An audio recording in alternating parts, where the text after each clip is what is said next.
Buenas tardes, doctor. Nosotros somos del grupo número 2. Le vamos a hablar de la evolución histórica de las instituciones financieras a nivel del Ecuador. Empezando con el año de 1830, cuando el Ecuador consiguió su independencia, después de su separación de la Gran Colombia, su economía era poco monetizada y circulaban monedas de oro y plata acuñada, por lo que ya se planteaba la necesidad de un banco. Sin embargo, la formación del sistema bancario en el Ecuador fue lenta hasta los años 40 del siglo XIX.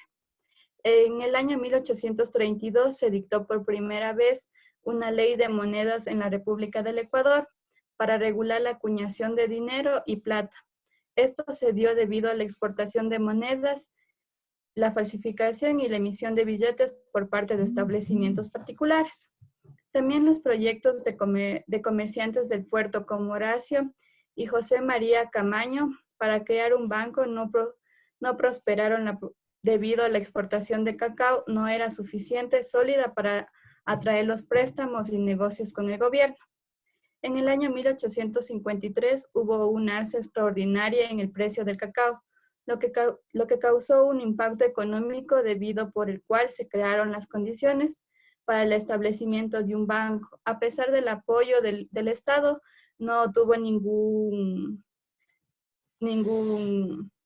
hasta el 1989. En 1859, el gobierno de García Moreno autorizó al español Manuel Antonio de Luzárraga a fundar el Banco Luzárraga en Guayaquil y además le autorizó a emitir 100,000 pesos en billetes. En el año 1860 también se autorizó la emisión de 200 pesos. Estos billetes no eran inconvertibles. En el año 1861, 50 comerciantes del puerto fundaron finalmente el Banco Particular de Luzárraga. En el año 1862, el gobierno autorizó a estos fundadores la emisión de 600,000 pesos. También estos billetes eran inconvertibles. En el año 1894 se creó el Banco de Comercio y Agrícola de Guayaquil con facultad emisora. En poco tiempo se convirtió en la base económica de exportación de la industria y del comercio en el puerto principal. Entre el año 1960 y 1970, debido al incremento del petróleo, las instituciones fueron mejorando y también fueron proyectándose hacia un futuro. Con la aparición de nuevos bancos extranjeros como fue el Citibank, el Banco Holandés Hundido y el Bank of America, los cuales estos bancos realizaban transacciones de comercio exterior. En el año 1890, en el año 1982, los bancos ecuatorianos, según Guillermo Rosemena, decía que perdieron la credibilidad que tenían y que dejaron de ser rentables. Los bancos acreedores no pudieron recuperar los préstamos a los cuales habían sido acreedores porque muchos de los empresarios cayeron en mora y por lo cual ellos no tenían lo necesario para recuperarse. Esto impulsó a que todo el país en sí entrara en mora y también teníamos la crisis de la deuda externa que se mantuvo en todo el América Latina, la cual provocó grandes repercusiones en la economía ecuatoriana. Durante el gobierno de Osvaldo Hurtado se instauró la sucretización de la deuda externa que tenía el Ecuador.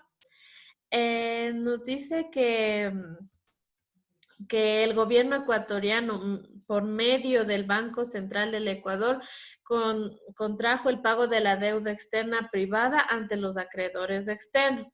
Esto ayudó y dice que en el gobierno de León Febres Cordero, en el año 1984, tomó medidas adicionales, las cuales mejoraron las condiciones de la sucretización y amplió el plazo para poder cancelar los pagos a unos 7 años más, lo cual también consiguió congelar la tasa a un 16%. De esta manera, el Banco Central del Ecuador pudo ayudar y protegió al sector productivo y bancario que estaba extremadamente ahogado en las deudas que se tenía.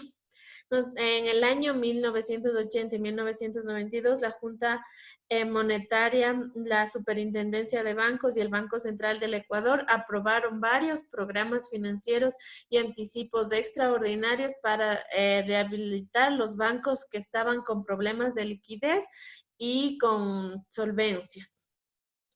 La crisis financiera que enfrentó el país a finales del año 1995 y durante el 1996 fue una de las más profundas que causó, aparte de la deuda externa, afectó fuertemente las sociedades financieras y las mutualistas. La crisis financiera y fiscal que vivió en ese año fue el resultado de causas externas e internas que desestabilizó la política. También tuvimos un acontecimiento trágico que fue el fenómeno del Niño y la guerra del CENEP. Durante el 95, el Banco Central del Ecuador entregó créditos de emergencia de más de 150 millones de dólares. También tenemos que en el año 96 el Banco Central intervino nuevamente para poder rescatar a grandes bancos y otorgó tuvo 240,000 clientes a nivel nacional y debido a la acumulación de créditos vinculados a las instituciones financieras, se desregularizó el sistema financiero que teníamos.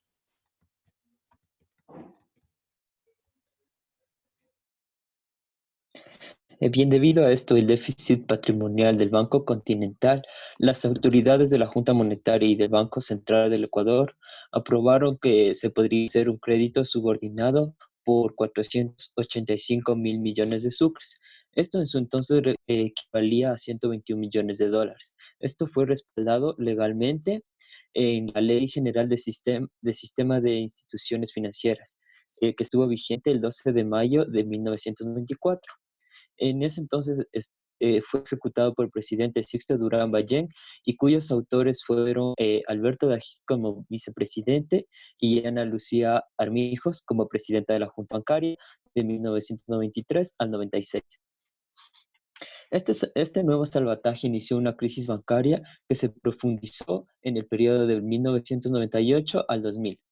El Banco Central intervino porque el Banco Continental no tenía capacidad para pagar el préstamo y luego de un análisis por la parte de la Superintendencia de Bancos, se determinó que hubo una sobrevaloración en los patrimonios.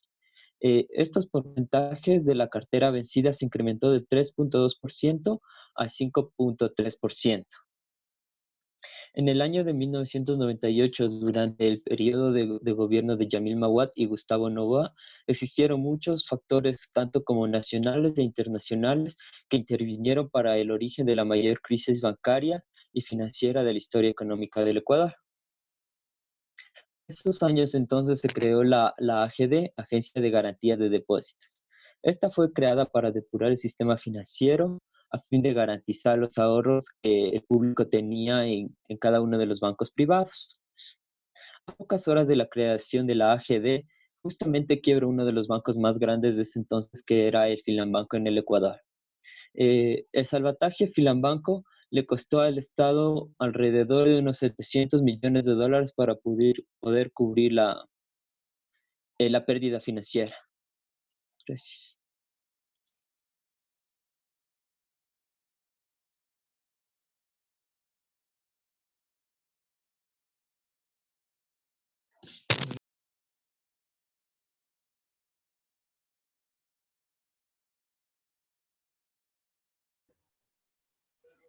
En marzo de 1999 quebraron los bancos como Tungurahua, Azuay, Finagro del Occidente, la Mutualista Previsión y Seguridad, la Financiera América. Fue un mes trágico para los ecuatorianos, ya que la cotización del dólar de 6.910 sucres llegó a 19.000 sucres, en el cual hubo baja la reserva monetaria, suben las tasas de interés, caen los bonos y cierre de las empresas, hay paros, hay huelgas. También en el mes de marzo hay la quiebra del Banco del Progreso, que es el más grande y principal banco guayaquileño. Mantenía muy pocas disponibilidades para atender a sus clientes, incluso recibiendo ayuda por el Banco Central a través de la Ley del Régimen Monetario Interno. El 9 de marzo de 1999, el presidente Maguad anunció el feriado bancario con el propósito de evitar el retiro masivo de depósitos que se habían vivido en el Ecuador durante las 2 últimas semanas. El miércoles 11 de marzo, el presidente Maguad hace un nuevo anuncio del congelamiento de los depósitos durante un año para las cuentas corrientes con más de $500 o 2 millones de sucres, en el cual se incluyeron la reducción de subsidios, creando así un mercado más laboral, flexible y evitando un nuevo colapso en el sistema financiero. Para el año 2000 se incrementaron las tasas de interés en un 50%, la tasa de inflación en el 90%, la devaluación monetaria bajó en un 400%, en el Fondo Monetario Internacional se incrementó un precio de los bienes, también se incrementó el precio de los servicios básicos y el sistema financiero se volvió más rígido y agresivo.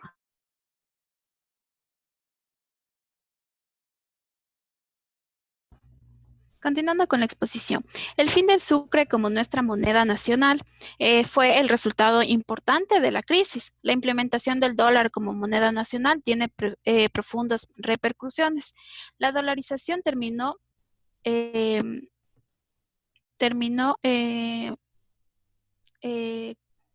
la mayor estabilidad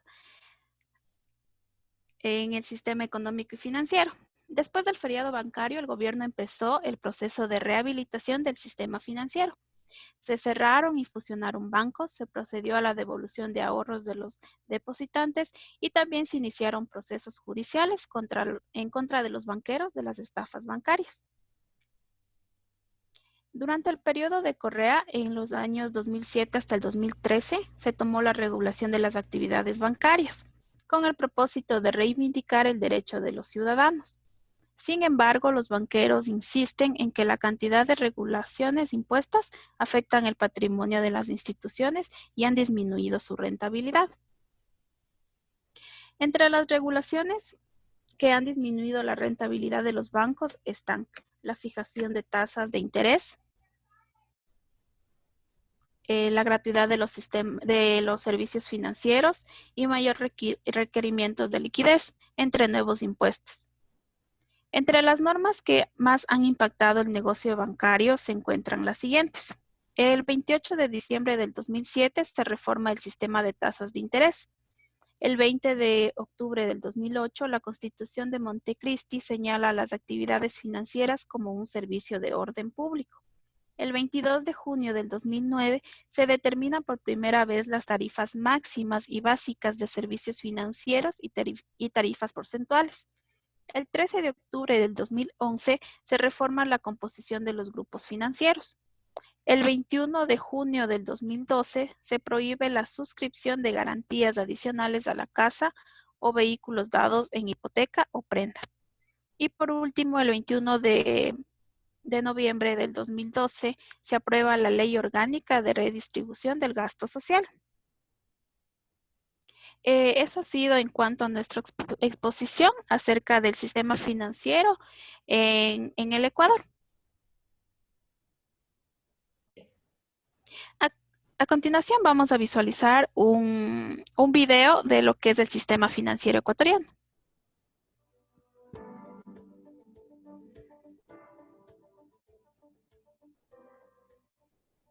El día de hoy vamos a hablar sobre el sistema financiero ecuatoriano. El sistema financiero está constituido por varias entidades que tienen como misión principal canalizar el dinero de las personas hacia las industrias. Este sistema financiero está dividido en varios segmentos, entre los cuales está el sistema bancario, regulado por la Superintendencia de Bancos, el sistema de cooperativas de ahorro y crédito, regulado por la Superintendencia de Economía Popular y Solidaria, y el mercado de valores, regulado por la Superintendencia de Compañías. El mercado de valores tiene como principal objetivo canalizar el dinero de las personas hacia inversión dentro de las empresas, a través de la compra y venta de títulos valores que se negocian en las principales bolsas de valores del Ecuador. Te invito a conocer más sobre los beneficios que ofrece. Eso ha sido en cuanto a nuestra exposición, doctor. Muchas gracias.